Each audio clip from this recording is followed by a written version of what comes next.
ऐसी क्या मजबूरी रही महबूबा की जो उन्होंने जम्मू कश्मीर में होने जा रहे विधानसभा चुनाव को लड़ने से ही मना कर दिया। नमस्कार, आप देख रहे हैं VU1 न्यूज। मैं हूं आपके साथ अनुष्का पवार। आपको बता दें कि जम्मू कश्मीर में 3 चरणों में चुनाव होने जा रहे हैं और उनकी मतगणना 4 अक्टूबर को होगी। तो वहीं इन असेंबली इलेक्शन में नेशनल कॉन्फ्रेंस और कांग्रेस के बीच गठबंधन है और उस गठबंधन पर PDP अध्यक्ष महबूबा मुफ्ती ने कुछ सवाल उठाए हैं जो जनता के मन में भी उठने शुरू हो गए हैं। वो खुद तो चुनाव लड़ने से मना कर रही है।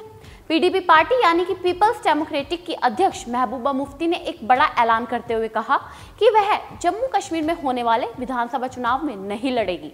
उनका कहना है कि अगर वह CM बन भी गई तो केंद्र शासित प्रदेश में अपनी पार्टी के एजेंडे को पूरा नहीं कर पाएगी। इसी वजह से वह चुनाव नहीं लड़ना चाहती।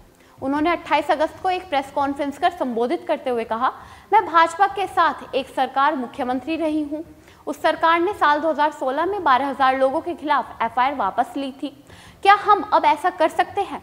मैंने PM मोदी के साथ एक सरकार के मुख्यमंत्री के रूप में अलगवादियों को बातचीत के लिए आमंत्रित करने के लिए एक पत्र लिखा था।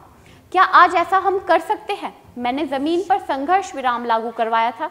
क्या आज ऐसा कर सकते हैं? यदि आप मुख्यमंत्री के रूप में एक FIR वापस नहीं ले सकते तो ऐसे पद पर रहने का कोई भी फायदा नहीं है। महबूबा मुफ्ती ने एक बात और कही। उन्होंने कहा, उमर ने खुद कहा है कि उन्हें चपरासी के तबादले के लिए लेफ्टिनेंट गवर्नर के दर्जे पर जाना होगा।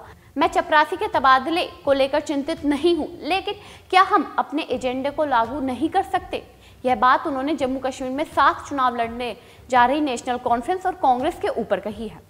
उनके अनुसार अब्दुल्ला सिर्फ एक साथ चुनाव इसलिए लड़ रहे हैं जिससे वह सत्ता में बने रहे। आपको यह भी बता दें, साल 2002 में PDP कांग्रेस के साथ गठबंधन में चुनाव लड़ी थी और तब सैयद अली गिलानी को उन्होंने जेल से रिहा कराया था। उसके बाद 2014 में भाजपा सरकार के साथ गठबंधन पर उन्होंने आर्टिकल 370 को हटने नहीं दिया था और इन्हीं सभी मुद्दों को अब महबूबा मुफ्ती उठाती नजर आ रही है और कहती नजर आ रही है कि जम्मू कश्मीर चुनाव के लिए नेशनल कॉन्फ्रेंस और कांग्रेस के बीच गठबंधन पर सिर्फ दोनों पार्टियों का हमेशा सत्ता में रहने के लिए एक साथ आना ही एक विषय है।